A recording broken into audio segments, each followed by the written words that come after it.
नमस्कार दोस्तों, एक बार फिर से स्वागत है आपका ज्ञान मित्र न्यूज में। मैं हूं डॉक्टर महेंद्र प्रताप। इस बार होली को लेकर लोगों के मन में बड़ा कौतूहल है। ऐसे तो होली रंगों का त्योहार है, उल्लास का त्योहार है, उत्सव है। लेकिन जब तिथि कोई आगे पीछे हो जाती है या कोई निश्चित दिन के बीच में कोई अंतराल आ जाते हैं, तो ये थोड़ा सा असमंजस की स्थिति बन जाती है, लोगों में भ्रम पैदा होने लगते हैं। और मुझे लगता है बहुत लंबे समय बाद ऐसा हो रहा है कि होली की तिथि को लेकर लोगों में भ्रांतियां हैं, भ्रम हैं। इसके अलावा ये कारण क्या है इसके, इन दिनों में क्या निवारण होते हैं, ऐसी तमाम बातों को हर आदमी जानना चाहता है। और ऐसी बातें बताने के लिए हमारे साथ आज मौजूद हैं मुरादाबाद के सुप्रसिद्ध ज्योतिषाचार्य पंडित सुरेंद्र कुमार शर्मा जी। पंडित जी के बारे में बता दूं आपको, पंडित जी लंबे समय से ज्योतिष, वास्तुशास्त्र और इसके अलावा हस्तरेखा, भविष्यवक्ता, बहुत अनुभवी हैं इन सब चीजों के बारे में।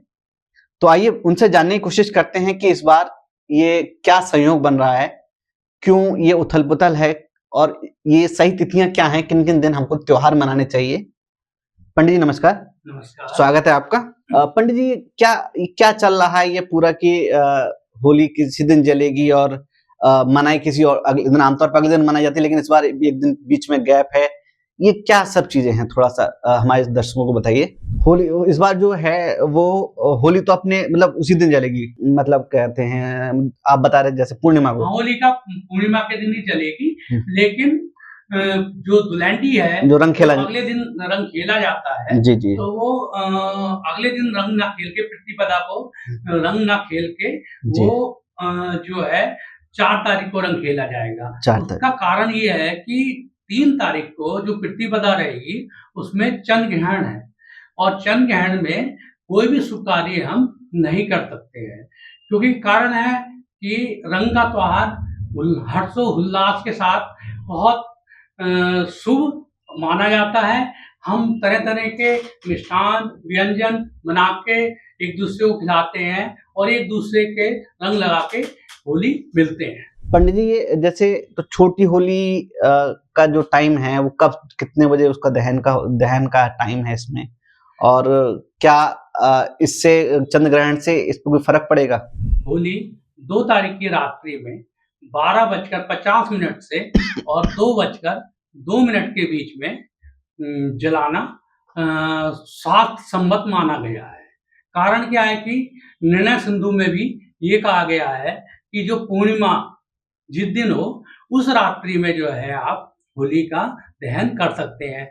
लेकिन इस बार भद्रा भी होने की वजह से होलिका दहन शुरू में या होलिका भद्रा के मुख में हम दहन नहीं कर सकते। तो 12:50 के बाद जो होलिका हम दहन करेंगे वो भद्रा की कुछ काल होगा, उसमें हम होलिका का दहन कर सकते हैं। पंडित जी चलते चलते ये बता दीजिए, भद्र नक्षत्र ये क्या होता है और होलिका से इसका क्या संबंध है? देखिए, भद्रा शनि की बहन मानी जाती है और भद्रा एक अशुभ तिथि के रूप में आती है, शुभ काल के रूप में आती है। तो इसलिए ये कहा जाता है कि हम कोई भी शुभ कार्य भद्रा में नहीं करते। जैसे आप देखते होंगे कि रक्षाबंधन के त्योहार मनाया जाता है, उसमें भी भद्रा में हम रक्षाबंधन नहीं मनाते हैं। जी जी जी। होली का दहन भी हम होली का दहन भी हम जो है भद्रा में नहीं कर सकते हैं, या कोई गृह प्रवेश है या किसी प्रकार का भी हम पूजन या शुभ कार्य भद्रा वाले दिन नहीं करते हैं। तो भद्रा काल जो है वो रात्रि 12 बजे से नहीं, भद्रा काल तो आप मान के चलिए कि शाम को 5:55 से शुरू हो जाएगा और चलेगा कब तक ये? और वो रहेगा सुबह तक। इसलिए जो शुरुआती दौर में रहेगा भद्रा के मुख में जो है हमारा होलिका दहन मना के आ गया है, मतलब प्रतिबंध, हाँ, पुच्छ में प्रतिबंध है। जब होलिका का मतलब भद्रा का पुच्छ होगा, उस काल में हम होलिका दहन कर सकते हैं।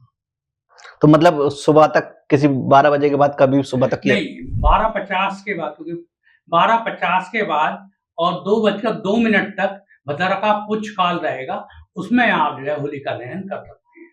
ठीक है, बढ़िया। जैसे आपने बताया कि चंद्र ग्रहण है ये, और ये कौन सा खा खाग्रास खाग्रास चंद्र ग्रहण है ये। तो एक तो पंडित ये बता दीजिए, क्या चंद्र ग्रहण है इससे कोई फर्क पड़ा है? अगर सूर्य ग्रहण होता तो भी ये स्थिति होती? देखिए, ग्रहण कोई सा भी हो, उसमें शुभ कार्य वर्जित हो जाते हैं। तो पंडित जी, जैसे ये बताइए कि अभी आपने कहा कि इसमें खगास चंद्र ग्रहण है, तो क्या अगर ये सूर्य ग्रहण होता तब भी इसकी तिथि में बदलाव होता? हाँ, सूर्य ग्रहण या चंद्र ग्रहण में कोई भी शुभ कार्य नहीं किया जा सकता है। जी। सूर्य ग्रहण और चंद्र ग्रहण में इतना अंतर होता है, चंद्र ग्रहण जो पड़ेगा वो पूर्णिमा को पड़ता है और सूर्य ग्रहण हमेशा अमावस्या के दिन पड़ता है। तो पंडित जी, होली खेलने की मनाही क्यों? क्योंकि सुबह में तो कोई पूजा वगैरह होनी नहीं है, तो होली खेलने को लोग जैसे। देखिए, चंद्र ग्रहण जो शुरू हो रहा है वो भारतीय समय अनुसार 3:20 से शुरू होगा जी। और शाम को लगभग जो है 6:47 तक रहेगा। जी। और जो चंद्र उदय होगा वो 5:59 पर उदय हो जाएगा।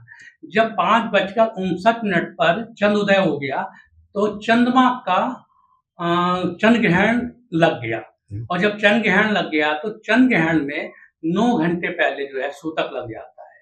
उस अनुसार हम देखेंगे तो सुबह को 6:20 से सूतक काल लग जाएगा और सूतक काल में भी जो है कोई भी हम शुभ कार्य नहीं कर सकते हैं। इसलिए होली का त्योहार या होली का रंग हम उस दिन नहीं खेलेंगे।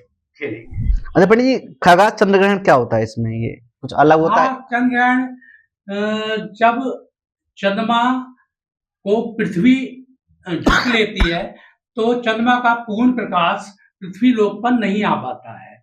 इस वजह से जो चंद्रमा की लालिमा होती है वो रह जाती है, प्रकाश उसमें पृथ्वी तक नहीं आता है।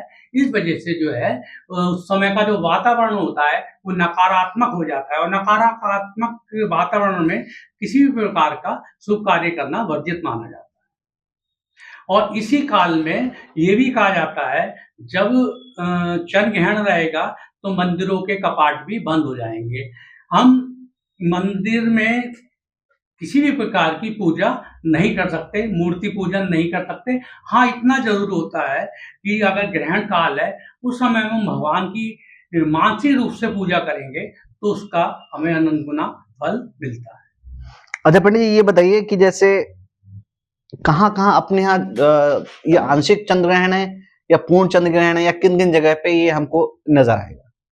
देखिए, ये जो खाग्रास चंद्र ग्रहण है ये भारत समेत कई देशों में दिखाई देगा आपको। जी। जैसे कि हम मानेंगे जैसे पूरे एशिया, ऑस्ट्रेलिया, पैसिफिक द्वीपों में, उत्तरी और दक्षिण अमेरिका और यह भारत के में भी नजर आएगा।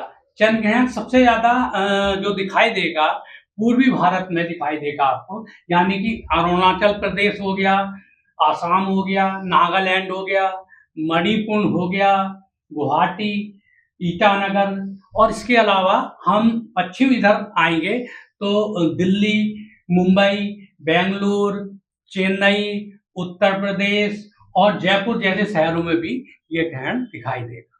तो हमारे इस क्षेत्र मुरादाबाद क्षेत्र, और ये खासकर मुरादाबाद मंडल बात करें तो इसमें तो भी नजर आना चाहिए। हाँ, इसमें भी नजर आएगा क्योंकि कारण क्या है कि चंद्र उदय जो हो रहा है 5:59 पर हो रहा है और चंद्र ग्रहण जो पूर्ण हो रहा है वो 6:47 पे होगा। तो कुल मिला के 48 मिनट की जो अवधि होगी वो चंद्र ग्रहण की मानी जाएगी, जो हमारे उत्तर प्रदेश में भी रहेगी। इसलिए चंद्र ग्रहण को हमें यहाँ भी मानना पड़ेगा। अच्छा पंडित जी, एक तो ये तो बात अपने चंद्र ग्रहण से जुड़ी हुई हो गई। एक इसमें और लोग आमतौर पर पूछते हैं, एक सवाल बहुत महत्वपूर्ण है इस लिहाज से भी और लोगों में जागरूकता के लिहाज से भी बहुत महत्वपूर्ण है। आमतौर पे ये कहा जाता है कि हम शाम को होलिका का पूजन करते हैं और अगले दिन सुबह या रात को उसका दहन कर देते हैं। तो ये क्या है कि हम एक दिन पहले किसी को अच्छाई मान रहे हैं, अच्छाई का प्रतीक मान रहे हैं, अगले दिन उसको बुराई का प्रतीक मान के स्वाहा कर दे रहे हैं? तो ये क्या किस तरह की भ्रांति है हम लोगों के बीच, समाज के बीच में? थोड़ा इसको और समझाने की कोशिश करिएगा। देखिएगा, जो आप होली का पर जाकर जो पूजन करते हैं सायं के समय, जी। वो आप होलिका का पूजन नहीं करते। जी, जी। वो आप भक्त प्रहलाद का पूजन करते हैं, श्री हरि का पूजन करते हैं। क्योंकि उस दिन जो है होलिका में भक्त प्रहलाद को लेकर होलिका बैठ गई थी और इसीलिए जो है हम जो भक्त प्रहलाद जो है हँसते हुए होलिका से बाहर आ गए थे और होलिका जल के भस्म हो गई थी। तो कुल मिला के हम जो पूजा करते हैं वो भक्त प्रहलाद की करते हैं जो हरि भक्त थे। जी। और दहन इसलिए वो करते हैं, होलिका का दहन किया, हाँ, दहन होलिका का होता है। और दहन होलिका का इसलिए करते हैं कि होलिका जो है बुराई पर अच्छाई की विजय के लिए, कि किसी भी प्रकार से नकारात्मक ऊर्जा जो है होलिका के अंदर थी, उसके अंदर बुरे विचार लेके भक्त प्रहलाद को गोद में बैठी थी कि भक्त प्रहलाद जल जाएं और मैं जो है इनको खत्म कर दूं, मगर हुआ उल्टा ही। अच्छा पंडित जी, जैसे ये सब चीजें भी हैं, क्या इस बार कोई होली में विशेष संयोग बन रहा है जो लोगों के लिए थोड़ा सुख समृद्धि वाला हो, या जिसमें लोग विशेष पूजा अर्चना कर सकते हो? या देखिए, होली का दिन, पूर्णिमा का दिन, फागुन पूर्णिमा अपने आप में पूर्ण होती है। इस दिन कोई भी पूजा पाठ, दान, तप किया जाए तो उसका फल हमें बहुत अनंत गुना फलदायी होता है। तो इसलिए जो है ये अपने आप में सिद्ध दिन होता है। कोई भी पूर्णिमा, और फागुन मास की पूर्णिमा तो वैसे भी बहुत शुभ मानी जाती है। जी। तो इसमें आप जो है अच्छे से अच्छे कार्य करें, दान करें, पूजा करें, पाठ करें, व्रत करें, तो इससे आपकी सभी मनोरथ पूर्ण होगी। पंडित जी, एक सवाल लोगों के मन में है और मन से ज्यादा जो तस्वीर खींच के निकल के सामने आती है, उसमें यह है कि होली को एक तरीके से पूरी ब्रिज का क्षेत्र का, या कहें तो राधा कृष्ण पर पूरी तरह से आधारित कर दिया गया है, जबकि इसके गूढ़ मायने बहुत ज्यादा अलग हैं।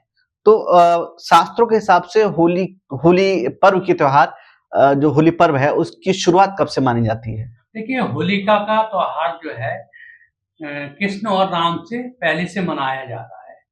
होलिका जो सर्वप्रथम मनाई गई थी, सतयुग में मनाई गई थी। सतयुग में हिरण्याकश्यप ने जो है भक्त प्रहलाद को तरह तरह की यातनाएं दी थी। उस समय से होली का पर्व मनाया जा रहा है। और होली एक ऐसा त्योहार है, मैं बताऊं आपको, कि सतयुग से त्रेता में आया, त्रेता से द्वापर में आया, द्वापर से कलयुग में आया, और इसके रूप बदलते चले गए। इसके रूप बदलते चले गए। जिसने जिस तरह से इसको मनाना चाहा वो उस तरह से मनाया गया। मगर ये जो त्योहार है होली का, वो सबसे प्राचीन और सबसे पहले से मनाया जाता है। जब राम ने भी होली खेली है, कृष्ण ने भी होली खेली है, और उसके बाद अब हमारे कलयुग में भी हम होली खेल रहे हैं। तो होली का त्योहार बहुत पहले से मनाया जाता है। तो पंडित जी, आपका बहुत बहुत धन्यवाद हमारे दर्शकों को जानकारी देने के लिए कि किस तरीके से जो भ्रांतियां हैं कि 2 तारीख को मनाया जाए या 3 तारीख को मनाया जाए, 4 तारीख को। तो पंडित जी ने साफ कर दिया कि 2 तारीख की होली का दहन होगा, 2 तारीख की रात को, 3 तारीख को चंद्र ग्रहण होने के कारण रंग नहीं खेला जाएगा, और 4 तारीख को सुबह से होली के रंग में डूबा जा सकता है। धन्यवाद, फिर मिलेंगे, नमस्कार।